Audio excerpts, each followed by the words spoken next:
If we go back to the starting point of the European Union in the 1950s, it was about the idea that through economic integration we can achieve peace. That they take on migrants because it's cheaper than investing in new machinery. And that is the mistake, if you like, that capitalism makes. The ultra-right see the foreign worker as somebody who's undermining their basic standards. This was the point in time, wasn't it, where we started to see the start of the assimilation of right-wing ideas into the mainstream.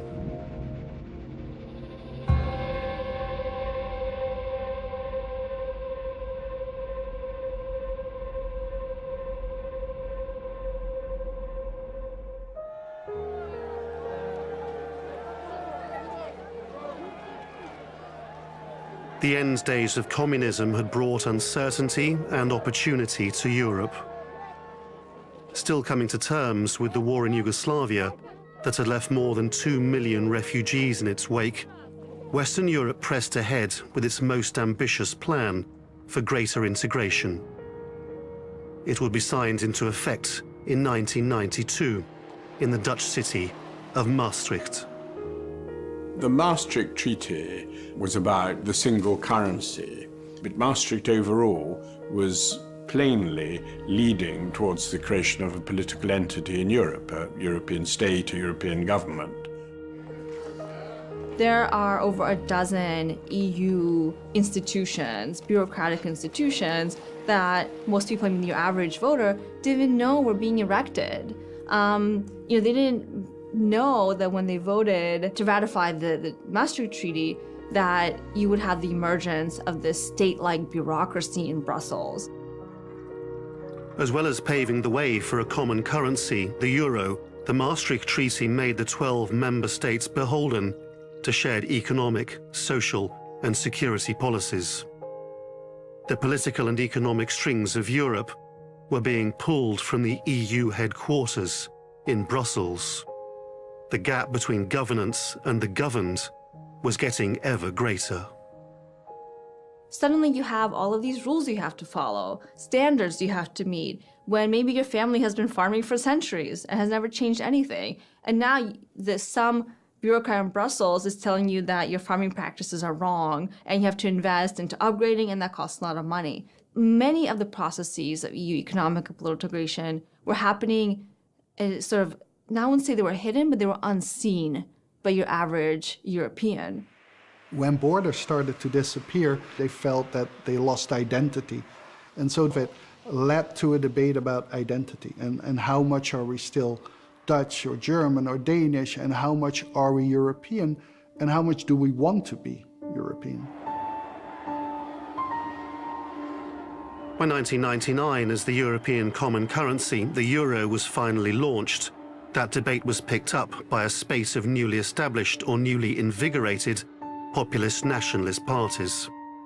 The True Finns in Finland, the Sweden Democrats and the Danish People's Party were all to some degree vehicles for anti-EU sentiments.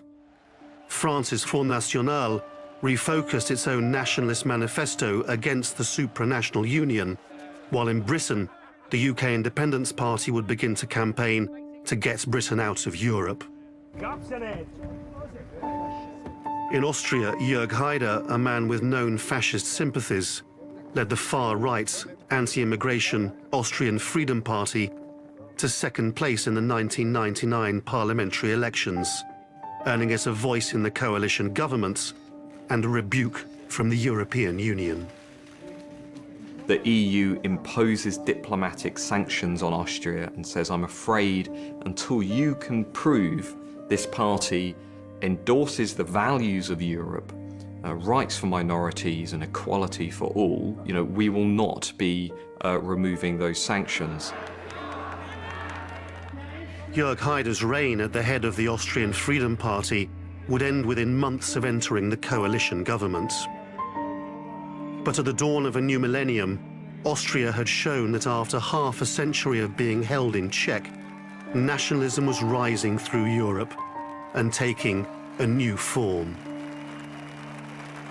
Across Western Europe, you start to see new form of racism in the form of Islamophobia.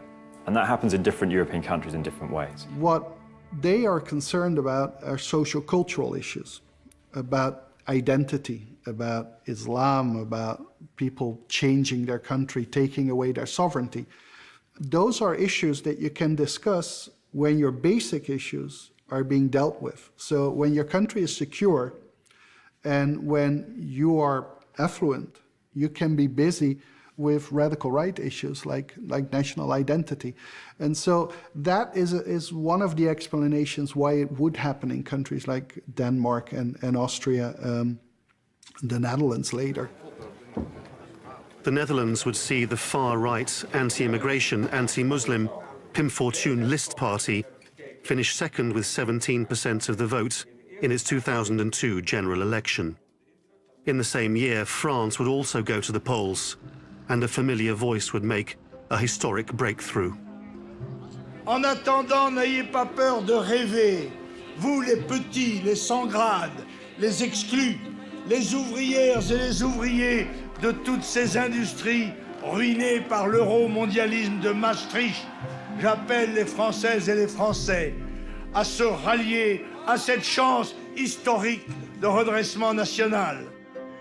By the time we get into the early 2000s, Jean-Marie Le Pen has reached such a point that he is able to reach the second round of the presidential election against a long-standing member of the French establishment, Jacques Chirac. In the 2002 French presidential elections, Jean-Marie Le Pen had beaten the sitting socialist Prime Minister Lionel Jospin to win a place in a two-way runoff with the incumbent president, Jacques Chirac. After that, millions of French went out in the streets and decided to protest against Jean-Marie Le Pen, against his victory, even his participation in this election. And after that, people voted for Jacques Chirac, even if they were not rightist voters. And he was elected with 82% of voices. So, but it was not the end of the story. It was just one step in something worse. Tous les moyens ont été lancés pour éviter justement que ce premier tour ne se traduise par une victoire de nationaliste, disons. Une mobilisation générale de l'établissement contre la candidature de Jean-Marie Le Pen. Et Jacques Chirac a obtenu plus de 80% des voix et n'en a rien fait. Parce que c'était artificiel. There were many people who didn't accept the situation of immigrants in France.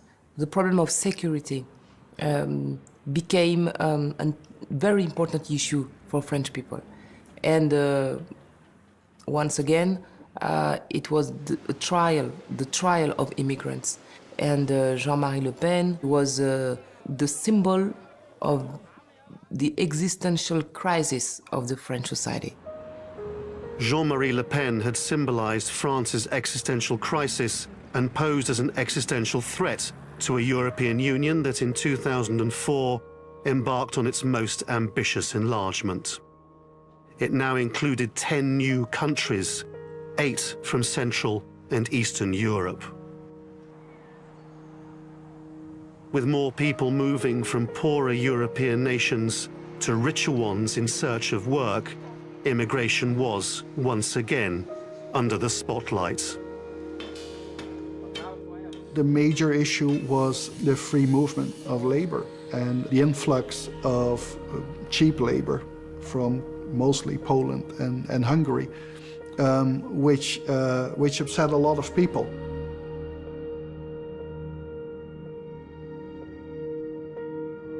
The demand then continuously through that period is tougher immigration controls, particularly the idea that government is too cosmopolitan, that the leaders do not really share the kind of native instincts of the ordinary people. One fringe party in Britain put itself forward to stand up for the instincts of the ordinary, native people of the UK. The UK Independence Party, or UKIP, which essentially was a Eurosceptic party that had been struggling in the wilderness since the 1990s, but now realises that actually, with concerns over immigration and concerns over the EU, it could do much better, and UKIP comes into British politics and quickly turns itself into a very serious political force that becomes the third most popular party in the country. In 2006, UKIP elected a new leader, Nigel Farage, a man whose accession, according to the party's founder, brought with it elements of far-right support. When he took over the leadership, he had ex-National Front candidates fighting for UKIP. There's always been ex-BNP National Front people involved in UKIP. There's all sorts of ex-criminal types been allowed to be candidates by Farage. Nigel Farage's UK Independence Party tried to present a veneer of respectability as it and the far-right movement it claimed to be removed from made inroads into Europe's political mainstream. In 2008, the financial meltdown, which had begun with a credit crisis in the US, would be a catalyst for political and social unrest across Europe and give the far right a chance to rush in where the mainstream feared to tread. It was a dramatic period as banks had overstretched their capacity to lend. We saw countries like Greece taking on mass debt, going into default. We saw countries like Spain and Italy doing the same thing, Portugal as well. We started to see not a Europe united, but a Europe divided. In Greece, the simmering financial crisis boiled over into street violence. The Greek Prime Minister, George Papandreou, committed to a €110 billion bailout by the Troika of the European Commission, the European Central Bank, and the International Monetary Fund. In return, Greece would be required to make drastic cuts to its public spending, reduce its budget deficit, and liberalize its markets. The Greeks would pay for the money they received and the folly of a hasty integration. The recourse to austerity was, of course, rooted in economic orthodoxy, but was not calculated to meet the demands of those who were the losers in that project.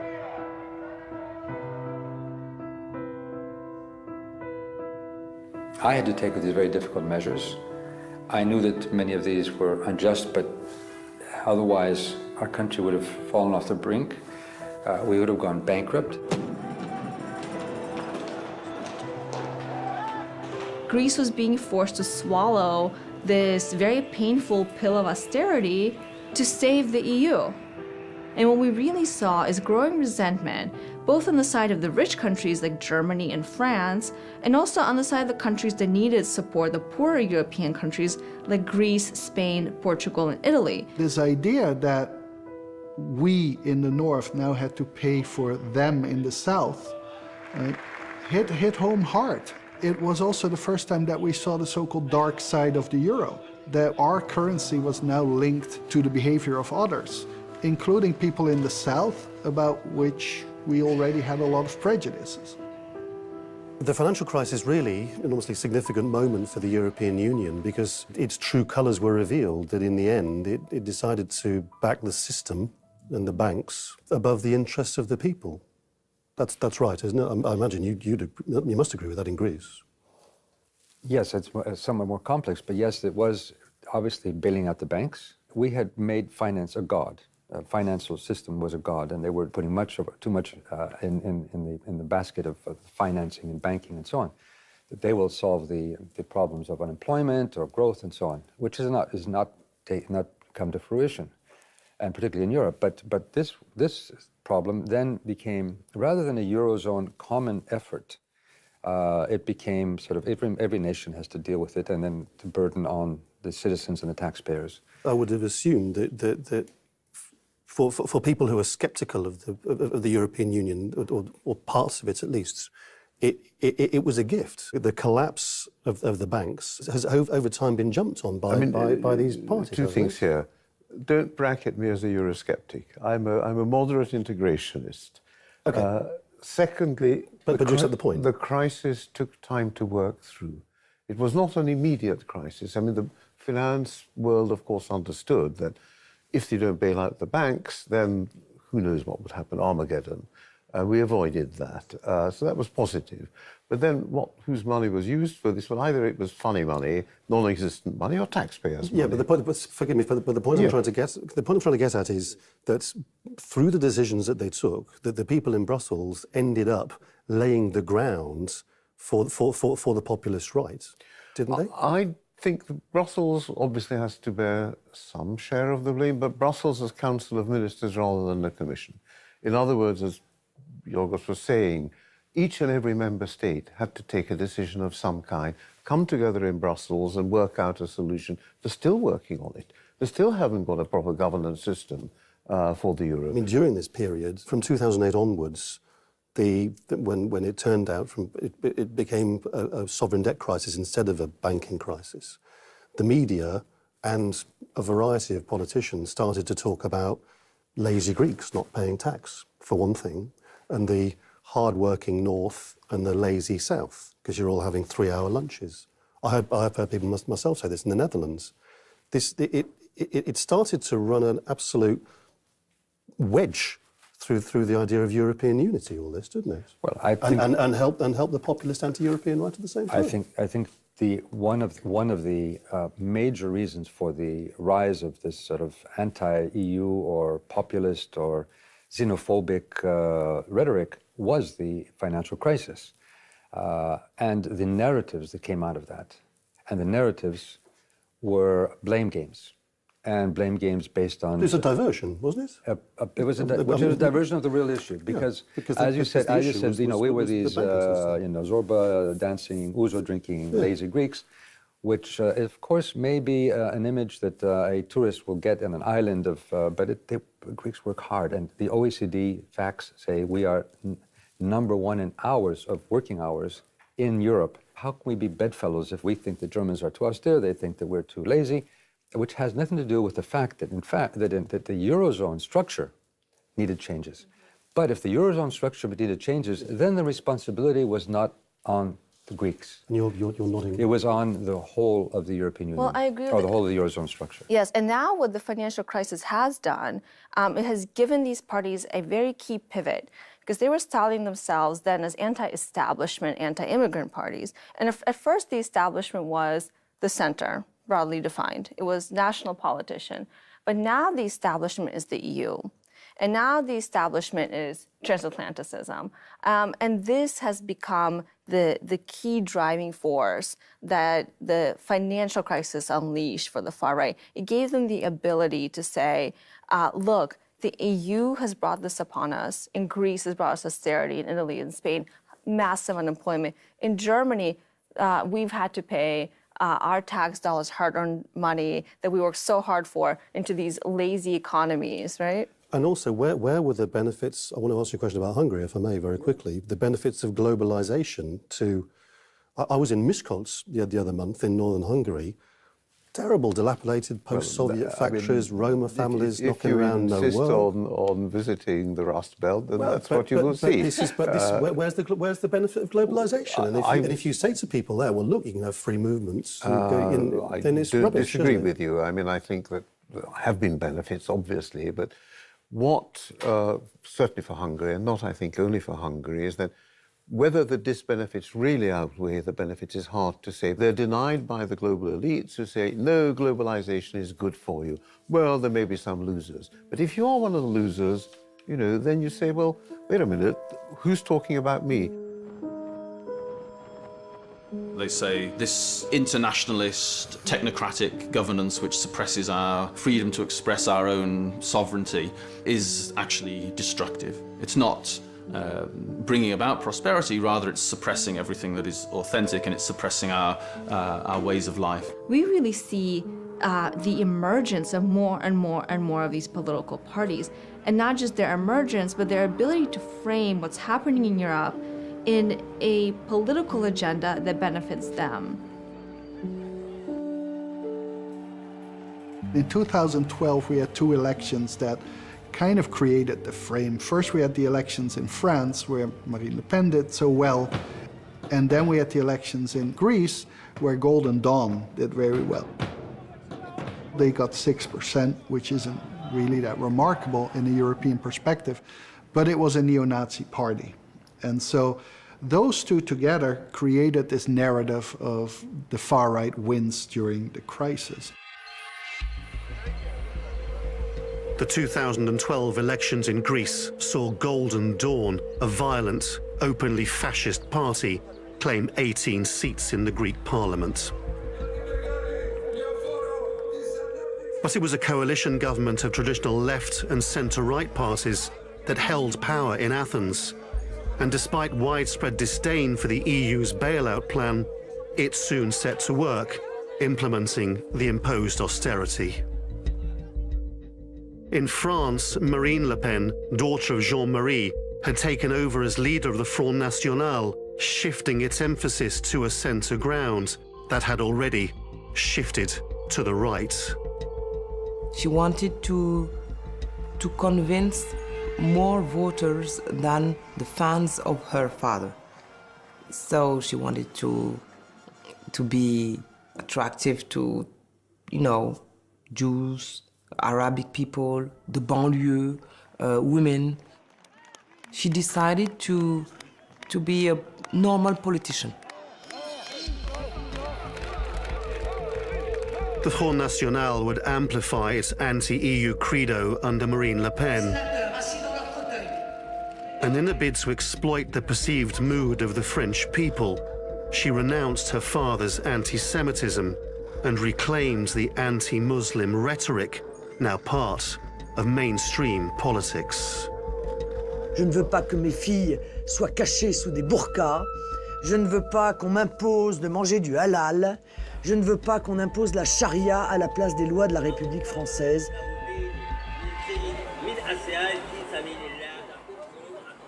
The Muslim is the new symbol of the enemy. He's the new enemy, clearly. We say Muslim. We were citizens before that.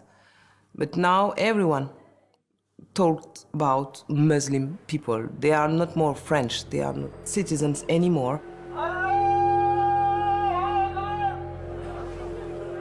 The twin-pronged attack on Muslims and the European Union gave Marine Le Pen 18% of the vote in the 2012 French presidential elections, proving that she was not only capable of emulating her father's achievements, but also had a chance of going beyond them.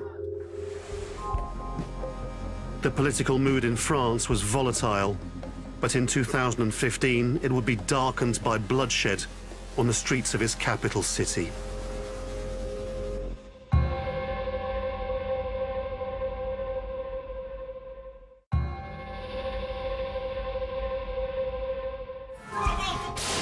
The nation remains stunned by these images.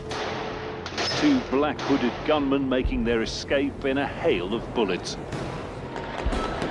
A state of emergency in France after a night of gun and bomb attacks across Paris.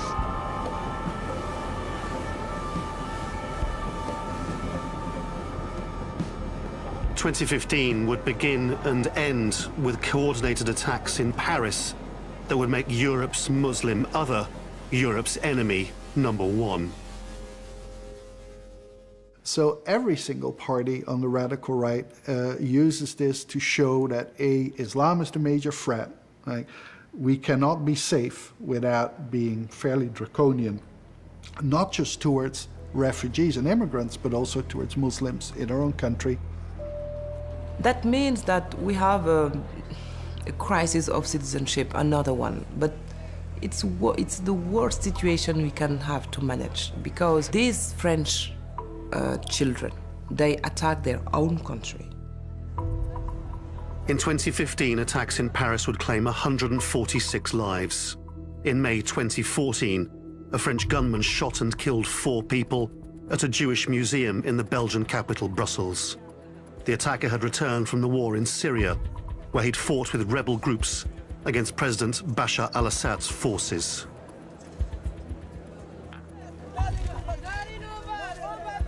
The Syrian conflict would also bring more than 1 million refugees to Europe's doorstep, while European economies remained mired in troubles of their own. The 2015 refugee crisis was unprecedented in numbers. We're talking about a group that is pretty much impossible to accommodate, which increased a sense of crisis. Europe was ill-prepared for a mass intake of new people, as weaker nations, many at the coalface of the refugee crisis, continue to struggle economically. 2015 saw Greece vote in a coalition led by the far-left Syriza party, but it failed to deliver on its anti-austerity promise. While Greeks bemoan Brussels and Berlin calling the shots in Athens, Germans berated their government for bailing out the Greeks. For the European Union, the confluence of crises around violence, refugees, and failing economies was a troubling brew that called for tighter control. For Europe's far right, it would yield timely opportunity. 2015 created the perfect storm for the radical right because it had free developments that linked into the key agenda of the far right. And so the year started with the terrorist attacks in Charlie Hebdo in Paris and ended with it as well. But that brought in, first of all, nativism, because these were Muslims, but that also links to the security issue and authoritarianism, state being too soft. Then we go into the Greek crisis, which was an economic crisis where overall the far right didn't have a strong position. But the way that the EU treated it was perceived as very authoritarian and showed how limited national sovereignty was. Like, within the current EU, national states are no longer important, which again strengthened like the nativism and see we losing control.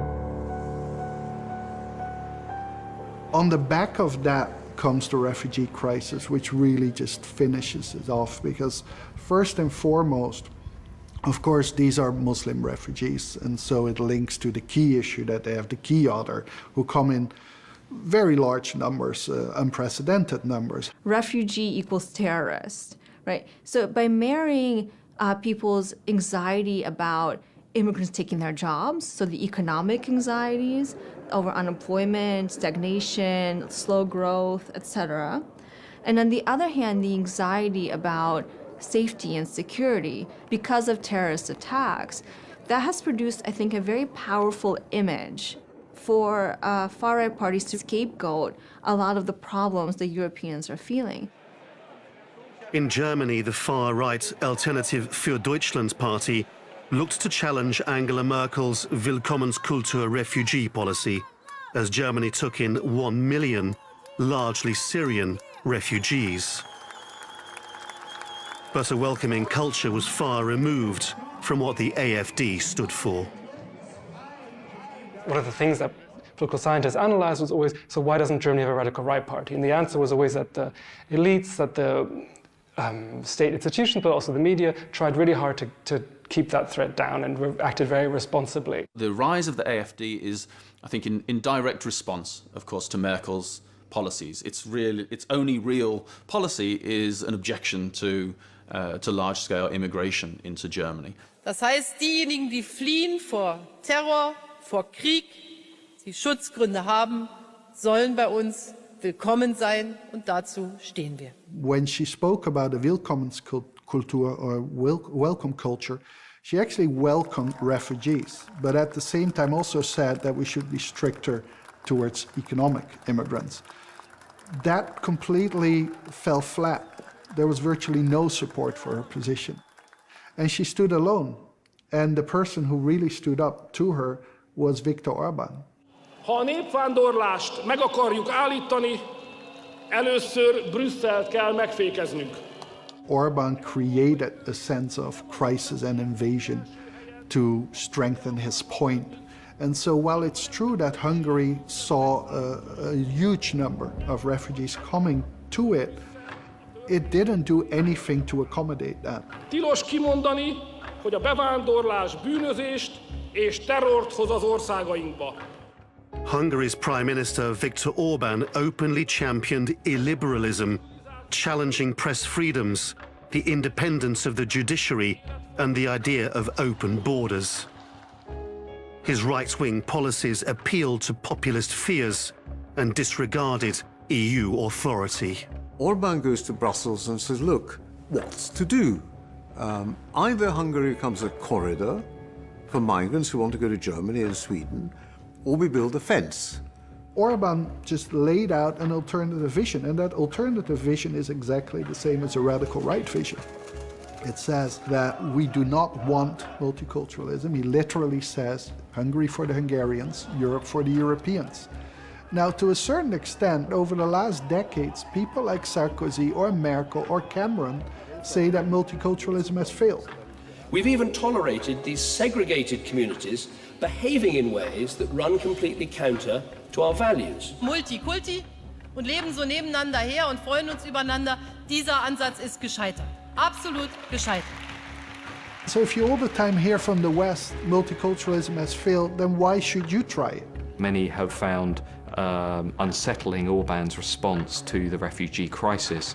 Essentially, Orbán has said that he now views himself as the only defender of Europe's Judeo-Christian heritage, and that this, in effect, is a Muslim invasion of European democracies. He says just straight out, like, Europe is a Christian continent, which is something that virtually no radical right party says.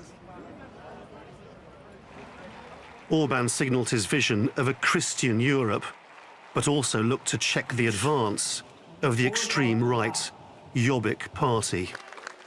Hungary's political landscape was now being shaped by far-right forces competing for power. If we look at some of the statements that Orbán says versus some of the policy that Jobbik has put out there, they're sounding more and more similar. Orbán considers Jobbik as his main threat. And this is probably one of the reasons why he has stepped up his game, in a sense, in terms of nationalism and the radical right. Do you mind if I ask you whether you're ashamed at all of what Hungary did? On the contrary, I'm very proud of what Hungary did. But not just the construction of the fence, but Yes. for example, these courts that got set up in Szeged, where you criminalise refugees. If they are criminals, if they've crossed the frontier illegally. Surely I'm they're sorry, that's the refugees, law. aren't they? No. I would say at most 25% are refugees, the other 75 are economic migrants. And I've met people who are running away from that. Secondly, Hungary refugees. is attempting very hard to break the business model of the smugglers, the human traffickers. We're doing not a bad job on this. You're shaking your head. Well, I just think a lot of this is anecdotal. I mean, where do you come up with these percentages? As 25% are refugees, 75% economic migrants are taking advantage of the situation. Look, I actually agree with you to some extent. I can find the data for you. This isn't plucked out of the air. I've talked to people who are Arabic speaking and they know somebody comes along and doesn't actually speak Arabic and says, I'm a Syrian. So for the most part, what Hungary did was to say, no, our Schengen obligations are there, the Dublin regulations are there. It's an intolerable situation where 200,000 people simply march through the country as if it weren't there. But isn't it from an economic perspective that Hungary would actually stand to benefit the most? I've seen economic analysis of this, from an influx of labor because there's a huge shortage compared to almost any other EU country. In which, well, there isn't, the shortage is fairly recent, and not those people. We need IT specialists, not peasants. It's extraordinary that if you wanted to call it a burden, you might think it's a humanitarian obligation or even something to be proud of. Well, no, I think that actually, Hungary has done, as a member of the European Union, more than anybody else. with the solidarity to build the fence to ensure that these people are properly registered and those who are not refugees are sent back, because they shouldn't be there at all. Greece has done a lot more than most other countries. Let me put it this way. First of all, when the crossing of the Aegean, they were obviously, many of them, the largest group, and the majority were Syrian refugees, so 70%, and some Afghanis and some from other parts of the world too, of course. Secondly, I think that this issue is one which shows where, had we worked as a European Union together, we would have dealt with it. Yes. So had we had a common border policy. Now, if everybody puts up fences... Or a common form of liberal thinking, perhaps. These are issues that we cannot solve alone. I don't you think can't solve them as a bloc. I don't think Hungary can solve it alone. I know that Greece cannot solve it alone. The initial reaction is, let's close our windows, our doors, our borders. Because in the end... you say, let's close our borders. You cannot do it. It'll be a pandemic. You cannot do it. There's a word you in this discussion which we haven't heard yet. Ethnicity. The Willkommenskultur. How does Angela Merkel impose a policy on the whole of Europe without consultation? Well, because she doesn't mind about issues to do with ethnicity and religion. That's not the point. Well, how does she have the legitimacy to say, he's a defender of Christian I decide Europe. what Europe's policies should be? If we're going to do things together, it has to be done together. Here we might agree on the fact that maybe Merkel should not be the one to make the decisions. But we do need to make common decisions on this issue. I fully accept, and I think, and Orban has come up with various proposals. She imposed it on the rest of Europe without consultation. That's the problem. If we're going to do things together as Europeans... You could say that the same thing, that Hungary did the same thing too, just on the opposite direction. Well, it's just that there is Schengen, there is Dublin. So I would agree with much more with, and I would commend what Merkel did. But one of the problems is that we don't have a common policy. We have to sit down. And now that's where I say, that's why I'm saying Europe can be, we are underutilizing the capacity that Europe has. And that, I think, is fed into populism. That is fed to people saying it's not solving our issues, it's only creating more problems. Forgive me for just coming back to this, but I think it is crucial in terms of the framing of the argument from the point of view of the new power brokers in Europe. Religion and ethnicity are absolutely critical in this as well, because Viktor Orban says he's trying to save Christian Europe, and any number of these politicians like him say Islam has no place in Europe. There might have been a unified position if these refugees had been Christians and not Muslims. Would you not think? It's a question of choice. Now, various Western countries took a choice to be multicultural. Central Europe is saying we've taken a choice not to be multicultural. What's your problem? I think this is a slippery slope logically, because once you start going down that path, you say, well, you know, we've chosen to be a socialist democratic republic. We've chosen to be racist. We've chosen to leave out person X or Y because of their skin color, because of their religion from our nation. And that's our choice to say these people don't belong here. And why can't we be part of the EU and still make that choice? The question of choice, I think, is a real one. And it's summarized in unity and diversity. So the question, European Union slogan, so how much unity, how much diversity? Do you think the migration crisis has been one of the things that actually could lead to its being eventually pushed over the cliff? I think that we need a different type of a narrative and leadership to deal with this. I think we've scapegoated migrants for a lot of the other issues. The fact that we don't have a welfare system, you have this populist welfare chauvinism. So it's sort of saying, okay, welfare, but just for me. Well, the question is if it's only welfare for me, you're going to get a divided society, and you're going to get employers who are going to say, I'm not going to pay benefits to these foreigners, and therefore, actually, we're going to undermine the welfare system. I think what you're saying is completely true, but we're also going back to this question of identity. You know, who belongs in the nation state? Who belongs in the European community, right? In Europe, I think that has excluded or hasn't really had the visionary thinking to include people who are Muslim, for example, for a long time. It hasn't really included people who are from Northern Africa, right? But until you have a more expansive vision of what it means to be German, that's not just about being white and being from Bavaria or something like this, or from Hamburg or wherever, that's when you will get some actual Look, change. every identity will necessarily exclude as well as include. The key is where you draw that dividing line. And where would you like to draw that line? Well, that would take us into a very different discussion, which I'm quite happy to have with you. Can I just pursue a question to you, which picks up on your thoughts about the nation-state, which is, after all, exactly the narrative of people like Marine Le Pen and others who said the nation-state is back and federalism is out and all this sort of thing. Is not the chaotic response to the refugee crisis and the way it's been used by anti-EU political figures the greatest gift that Vladimir Putin ever could have had if he wanted to try to undermine the European Union without actually doing anything himself? Well, look, I think if 2016 has been a good year for anybody, it's been for Vladimir Putin. There's no question about that. I think Russia is benefiting incredibly from the refugee crisis, from the bump in electoral support that crisis has given to the anti-EU populists, with which Russia has established a very clear, in some cases financial, but also ideological alliance. So Vladimir Putin is having a wonderful year. Western Europe's liberalism was being challenged by right-wing Christian governments.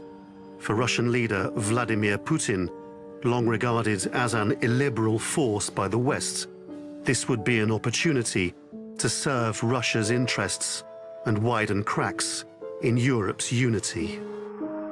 The Kremlin, under the guidance of President Putin, particularly since 2012, has been heavily investing in parties and political leaders that he sees as destabilizing for the European Union. They have developed a network of influence across Western and Eastern Europe that can be activated almost like Trojan horses across the region at just the right moments. President Putin does seem to be subsidizing the far right in Europe. It's known that he's been arranging soft loans to the Front National in France. As far as I know, he's been giving support to far-right movements elsewhere on the continent. And I'm sure President Putin is absolutely happy to continue doing this and to hope that all this pays off in a Europe that disintegrates. Hello, how are you? All right? The disintegration of Britain from Europe was the question put to the British people in a referendum in 2016. In the week before the referendum was to take place, a pro-EU, pro-immigration British MP, Joe Cox, was murdered by a man later confirmed to be a white supremacist. The perpetrator of the attack argues that the white race is quickly becoming extinct.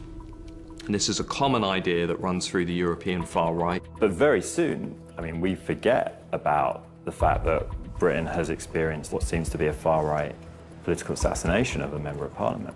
And it speaks to the kind of acceptability of a certain kind of far right set of politics now in British political life. We've got our country back! Britain would vote to leave the European Union, proving for some the acceptability of that certain kind of politics.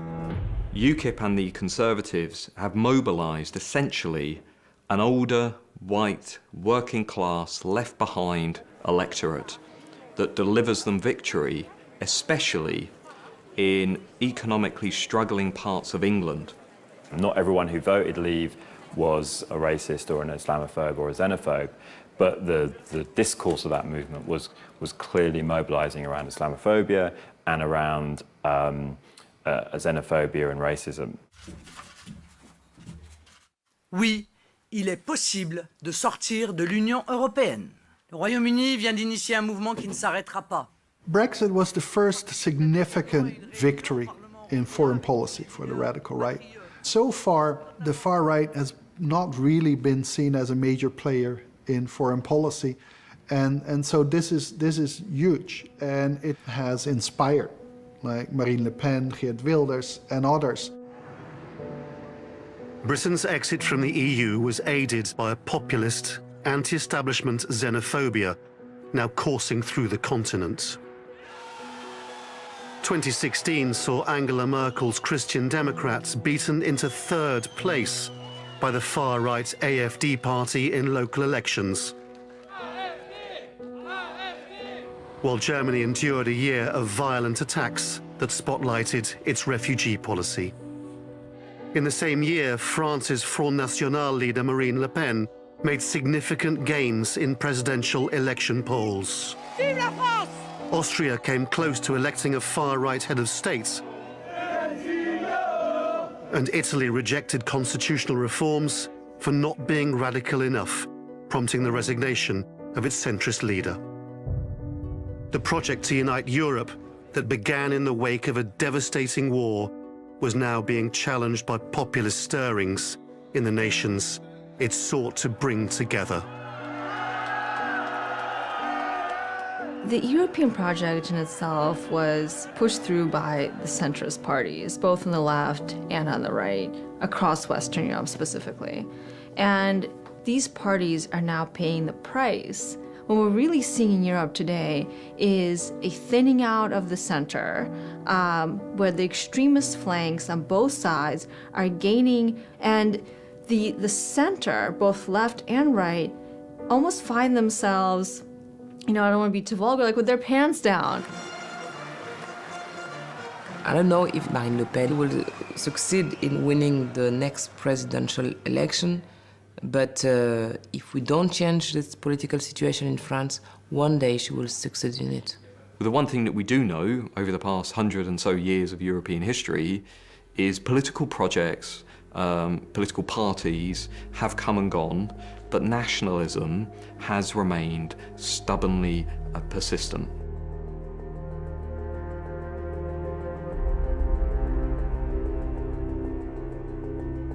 These are very dangerous moments for Europe. We see important elections coming in Germany and in France. In the wake of Brexit, we see the rise of so-called populist movements, not just across Europe, but in the US and elsewhere. And the danger, it seems to me, at the moment is retreating into our own little backyards and forgetting precisely what it was that demanded the integration of Europe in the first place. The catastrophe of World War II was what brought about the integration of Europe. And it was an imperfect process, but if it's abandoned altogether, then what will the consequences of that be?